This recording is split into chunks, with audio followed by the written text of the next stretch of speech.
الله يا الله الله سبحان الله الله يا الله الله حمدا لله. اعوذ باللہ من الشیطان الرجیم. بسم اللہ الرحمن الرحیم. الحمد للہ رب العالمین والصلاة والسلام علی اشرف الانبیاء والمرسلین وآلہ الطیبین الطاہرین المعصومین. معزز سامعین، امامت کے عقیدے کے بارے میں دلائل کا بیان جاری تھا اور امامت کے لیے عقلی دلیلیں بھی بیان ہوئی ہیں اور ان عقلی دلیلوں کی تاکید اور تائید کے لیے نقلی و منقول دلائل جو روایات میں ہیں، جو قرآنی آیات میں ہیں، عزیزان گرامی، وہ چند آیتیں ان میں سے اور کچھ روایتیں ان میں سے ہم اپنے سامعین کی خدمت میں اور ناظرین محترم کی خدمت میں پیش کر رہے تھے. اور امامت کے لیے ہم نے بیان کیا کہ آیتیں جو پیش ہوئیں، چند ایک آیتیں، ان میں یہ واضح ہوتا ہے کہ امامت جو ہے الہی منصب و الہی عہدہ ہے، اور یہ سلسلہ ہدایت کو جاری و ساری رکھنے کے لیے اور علم اللہ تعالیٰ کی طرف سے جو ہے وہ انسانوں کو بوقت ضرورت اور بے قدر ضرورت پہنچانے کے لیے، جس کے لیے ہمیشہ انسانی معاشرہ محتاج ہے. اور نصیحت کا سلسلہ الہی نمائندے کی طرف سے امر بالمعروف اور نہی از منکر کا سلسلہ اور ارشاد کا سلسلہ ضروری ہے، اور اللہ کی طرف سے ہر زمانے میں نمونہ عمل ایک ایسا انسان جو پرفیکٹ اور کامل انسان ہو، اور ایسا انسان جو سب سے اللہ کا نزدیک ترین اور سب سے پسندیدہ انسان، سب سے بہترین انسان ہو. اللہ اسی کے ذریعے ہدایت کا سلسلہ قائم کرے، اسی کے ذریعے اللہ کی حجت قائم ہو، اور لوگ اس کی اطاعت کے ذریعے اور اس کو نمونہ عمل بنا کر، اس کے اخلاق سے متاثر ہو کر اور اس کی پاکیزگی و طہارت کو دیکھ کر نصیحت حاصل کریں، اس کی تعلیمات کو دل و جان سے سنیں اور اپنائیں، اور ان تعلیمات پر عمل پیرا ہو کر اپنی نجات کا اور اپنے لیے ہلاکت سے اپنی حفاظت کا سامان جو ہے وہ فراہم کریں. تو عزیزان گرامی، ان تمام چیزوں کو دیکھتے ہوئے امامت جو ہے وہ اس سلسلے کو عقل کہتی ہے کہ جاری رہنا چاہیے. اور اتفاق سے جب ہم نقلی دلائل کو دیکھتے ہیں تو یہ سارے شواہد جو قرآنی آیتیں بیان کرتی ہیں، یہ بالکل عقل کے فیصلے کے مطابق، عقل جو کچھ دیکھ رہی ہے، عقل جو کچھ فیصلہ کرتی ہے، عقل جو دلیل قائم کر کے ایک نتیجے تک پہنچتی ہے، عزیزان گرامی، کہ امامت کا منصب ضروری ہے، کیونکہ اسی میں انسان کے لیے بھلائی ہے، اسی میں انسان کے لیے مصلحتیں اور فوائد ہیں، اور ان تمام فائدوں اور مصلحتوں کے ساتھ ہی انسان کامل ہو سکتا ہے. ان تمام مصلحتوں کے حاصل ہونے کے بعد ہی، فائدوں کے بعد ہی انسان کامل بن کر سعادت حاصل کر سکتا ہے، اور غرض اور مقصد خلقت انسان پورا ہو سکتا ہے. تو عزیزان گرامی، جب یہ لطف خدا ہے اور یہ انسانوں کے لیے ضروری ہے، تو پھر یہ منصب امامت بھی ایک ضروری منصب ہے، جو اسباب لطف خداوند متعال نے یہ سلسلہ قائم کیا ہے. پس اللہ تعالیٰ اپنے بندوں کے ساتھ لطف و کرم کرتا ہے، اور ان کو کمال تک پہنچانے کے لیے جب ختم نبوت کے بعد یہ امامت کا سلسلہ جو انبیاء علیہم السلام کے دور میں تھا، اور وہ انبیاء خود ائمہ تھے، امام تھے، یہ سلسلہ امامت جو ہے وہ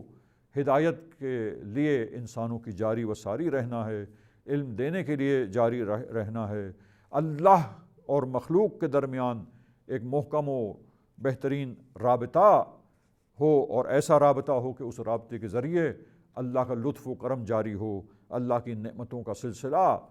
فراوان ہو انسانوں کے لیے، اور حجت خدا روئے زمین پر تمام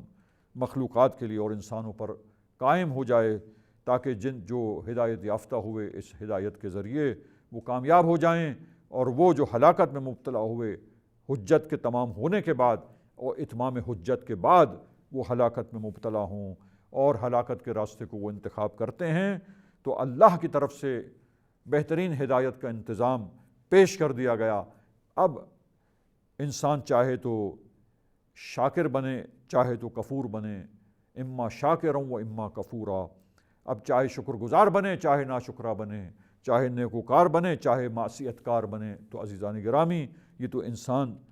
فاعل مختار ہے، صاحب اختیار ہے، اس کی آزمائش اور امتحان ہے کہ وہ راستہ ظاہر ہو جانے کے بعد، حق واضح ہو جانے کے بعد، صراط مستقیم کے روشن ہو جانے کے بعد، آیا وہ سیدھے راستے پر چلنے کو انتخاب کرتا ہے یا شیطانی راستے پر چلنے کو پسند کرتا ہے، اور اس راستے پر دنیاوی لذتوں میں اپنے کو غرق کر کے خواہشات نفسانی کو اپنا معبود بنا کر خواہشات نفسانی میں مستغرق ہو کر اپنے کو تباہ و برباد کرتا ہے۔ تو عزیزان گرامی، یہ امامت کا عہدہ اب ہم آیتوں سے اور روایتوں سے ثابت کر رہے تھے، تو اب آئیے ہم ایک اور روایت اسی باب میں آپ کی خدمت میں پیش کرتے ہیں۔ اور یہ روایت ایسی روایت ہے کہ اس کو جو ہے وہ آپ غور کریں کہ صحیح مسلم میں بھی موجود ہے، صحیح بخاری میں بھی موجود ہے عزیزان گرامی، اور مسند احمد ابن حنبل میں بھی موجود ہے، اور اس کے علاوہ دیگر ریسورسز میں بھی اہل سنت کی یہ حدیث جو ہے وہ موجود ہے۔ اور اس حدیث کو دیکھیے کہ رسول اللہ صلی اللہ علیہ وآلہ وسلم سے یہ حدیث منقول ہے، اور اس حدیث میں جو ہے جابر ابن سمرہ جو صحابی ہیں، وہ ان سے یہ روایت منقول ہے کہ وہ کہتے ہیں کہ سمعت رسول اللہ صلی اللہ علیہ وآلہ وسلم یقول، کہ میں نے رسول اللہ صلی اللہ علیہ وآلہ وسلم سے سنا۔ کیا سنا؟ کہ اللہ کے حبیب نے یوں بیان کیا اور فرمایا کہ لا یزال ھذا الدین مستقیما حتی یقوم 12 خلیفۃ، کہ یہ دین جو ہے اللہ تعالیٰ کا پسندیدہ دین، یہ زائل ہونے والا نہیں ہے، یہ دین ختم ہونے والا نہیں ہے، یہ قائم ہے، یہ دین جاری و ساری ہے، اور محکم انداز سے مستقیم اور سیدھا کھڑا ہوا یہ محکم دین، سیدھا دین جو ہے یہ قائم ہے اور یہ زائل نہیں ہوگا، یہاں تک کہ اس دین میں میرے 12 خلیفہ گزر جائیں۔ میں نے ابھی آپ کی خدمت میں عرض کیا کہ یہ اہل سنت کے منابع میں بھی یہ روایت جو ہے وہ موجود ہے، اور اہل تشیع میں بھی یہ روایت جو ہے یہ موجود ہے عزیزان گرامی۔ تو آپ دیکھیے کہ جابر ابن سمرہ جو صحابی ہیں رسول اللہ کے، اور وہ اس روایت کو نقل کرتے ہیں۔ اب بعض کتابوں میں یہ ہے ساتھ ساتھ کہ اس کے بعد رسول اللہ نے ثم قال کلمتن، کہ اس کے بعد کچھ اور بھی فرمایا رسول اللہ نے، لم افہمہا، لیکن میں سمجھا نہیں اور میں متوجہ نہیں ہوا، میں نہیں سن سکا کہ اس کے بعد کیا فرمایا ہے اللہ کے حبیب نے۔ تو پھر جابر ابن سمرہ کہتے ہیں کہ فسألت ابی، میں نے اپنے والد سے سوال کیا کہ یہ بعد میں جو بات اللہ کے حبیب نے بیان کی آخر میں وہ کیا تھی، میں نہیں توجہ کر سکا، میں سن نہیں سکا ہوں۔ فقال، تو انہوں نے کہا کہ والد نے کہا کہ اللہ کے حبیب نے آخری بات یہ کی، قال کہ کلہم من قریش، کہ سارے کے سارے میرے 12 جانشین، یہ میرے 12 خلیفہ جو دین اسلام میں گزریں گے، لہٰذا دین اسلام میں کو اللہ نے سیدھا اور مضبوط کھڑا کیا اس انداز سے کہ اس کے لیے 12 خلیفہ قرار دیے ہیں، 12 میرے جانشین قرار دیے ہیں، اور وہ سب کے سب قریش میں سے ہوں گے۔ تو عزیزان گرامی، اب یہ حدیث کو آپ دیکھیے، اب یہ مختلف تھوڑے سے اور بھی ریسورسز میں اہل سنت کے اور شیعہ کتابوں کے اندر بھی ایک انداز سے ذرا سا مختلف طریقے سے ممکن مختلف الفاظ سے جو نقل ہوئی ہے، اس میں آپ دیکھیے کہ یہ حدیث جو ہے جو متفقون علیہ حدیث ہے ایک لحاظ سے، کچھ تھوڑے بہت الفاظ کے اختلاف اور فرق کے ساتھ، لیکن میسج جو ہے وہ اس میں کلیئر ہے، بالکل واضح اور روشن ہے کہ 12 جانشین و خلیفہ ہوں گے۔ اب آپ جتنے خاندان جنہوں نے آ کر حکومت کی، آپ حساب کریں کہ کیا وہ 12 خلیفہ تھے، کیا ان میں 12 خلیفہ تھے؟ بنو امیہ کے خاندان میں 12 حکمران گزرے ہیں؟ نہیں، زیادہ گزرے۔ بنو عباس کے خاندان میں 12 گزرے نہیں، بنو عباس کے بعد جو خاندان آتے رہے اقتدار پر اور حکومتوں کا سلسلہ جو جاری رہا، اور اس طرح کے حکمران جو خود احکام اسلامی کو پائمال کرتے تھے، جو علی الاعلان فسق و فجور کرتے اور شراب پیتے تھے اور اللہ کے احکام کا اپنے عمل میں اس انداز سے مذاق اڑاتے اور زبان سے بھی مذاق اڑاتے تھے، تو عزیزان گرامی یہ کیا ستم ہے اور کیا ظلم ہے اسلام کے حق میں اور اسلامی معاشرے کے حق میں۔ تاریخ جو افسوسناک ہے مسلمانوں کی، اس کو مطالعہ کرنے سے یہ افسوسناک حقیقت جب کشف ہوتی ہے تو پتہ چلتا ہے۔ لہٰذا امامت کے سلسلے میں یہ بھی ایک اہم روایت ہے جو متفق علیہ حدیث ہے عزیزان گرامی، کہ جانشین اور خلیفہ کسی کے 12 نہیں ہیں، کسی خاندان میں نہیں ہے۔ اور آپ دیکھیے کہ یہ شیعہ اثنا عشری مکتب کا عقیدہ ہے کہ رسول اللہ کے خلیفہ، رسول اللہ صلی اللہ علیہ وآلہ وسلم کے جانشین جو امت کے ہادی قرار دیے گئے ہیں اللہ تعالیٰ کی طرف سے، وہ آپ ہی کے اہل بیت علیہم السلام ہیں۔ اہل بیت علیہم السلام جو آپ ہی کے گھرانے کے، آپ ہی کے خاندان کے، آپ ہی کی ذات سے اور آپ ہی کے خاندان سے جو وہ ہستیاں ہیں کہ پہلے آپ کے چچا زاد بھائی علی ابن ابی طالب علیہ السلام، اور پھر آپ کے دونوں نواسے امام حسن امام حسین علیہ السلام، اور اس کے بعد عزیزان گرامی امام حسین کے فرزند علی ابن حسین امام زین العابدین علیہ السلام، اور پھر امام زین العابدین علیہ السلام کے فرزند 5ویں امام ہمارے عقیدے کے مطابق امام محمد باقر علیہ السلام، اور پھر امام باقر علیہ السلام کے بعد 6ٹھے امام امام جعفر صادق علیہ السلام، اور 6ٹھے امام کے بعد 6ٹھے امام کے فرزند ہیں امام موسیٰ کاظم علیہ السلام، اور 7ویں امام کاظم کے بعد آپ کے فرزند اور آپ کے بیٹے جو 8ویں امام ہیں امام علی رضا علیہ السلام،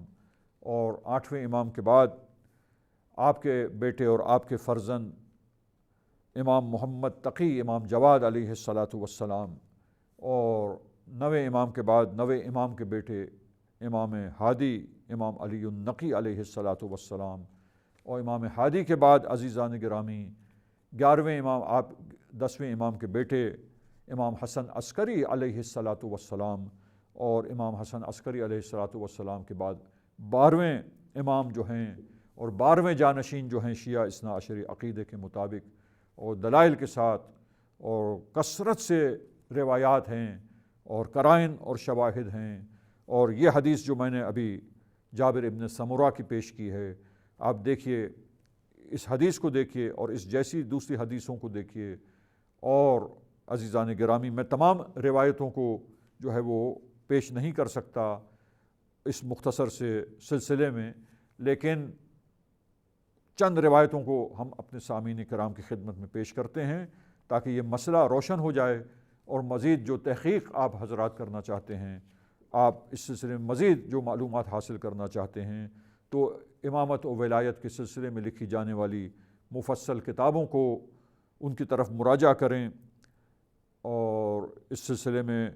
بہت ساری کتابیں ہیں جنہوں نے ولایت اور امامت کے موضوع پر گفتگو کی ہے، ولایت اور امامت کے دلائل کو پیش کیا ہے۔ تو شیعہ اثنا عشری عقیدے کے مطابق یہ 12 جانشین اور 12 امام ہیں جو سب کے سب اہل بیت عصمت علیہم السلام، رسول اللہ کے اس خاندان سے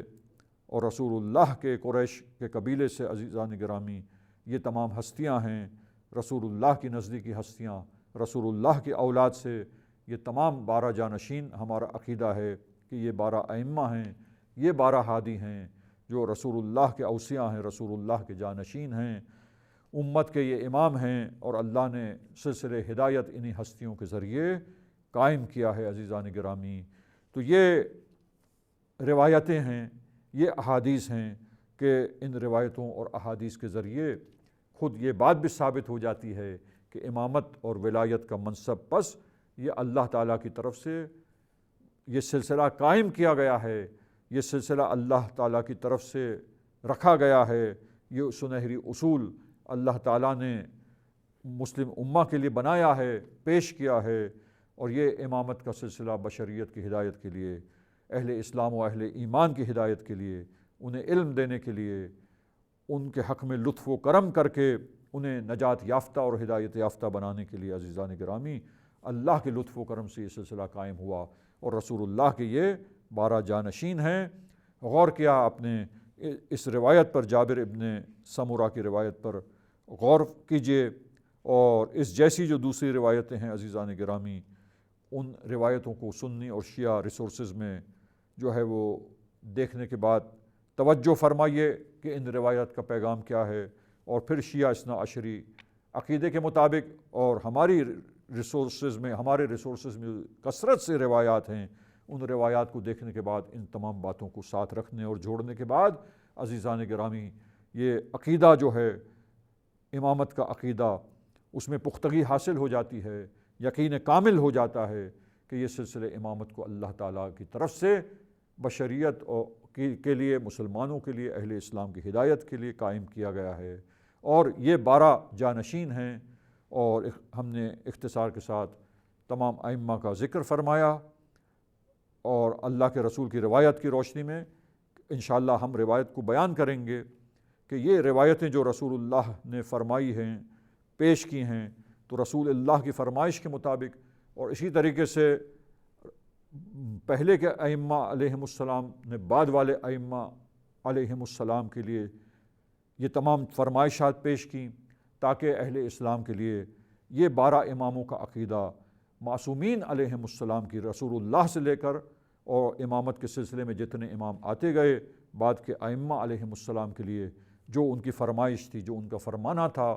وہ تمام ان روایتوں کی روشنی میں وہ فرمائش ہمارے لیے واضح اور روشن ہو جاتی ہے کہ یہ امامت کا عقیدہ یہ اللہ کی طرف سے قائم کردہ ایک سلسلہ ہے۔ یہ عقیدہ دلیل کی روشنی میں ایک محکم، ٹھوس اور ایک عقیدہ حق ہے عزیزان گرامی، اور 12 ائمہ کی امامت پر ایمان لانا یہ ایک اچھے، سچے اور کھرے مومن کی نشانی ہے۔ وصلی اللہ علی محمد وأہل بیتہ الطاہرین۔ اغفر لنا ذنوبنا وارفع البلايا، اغفر لنا ذنوبنا وارفع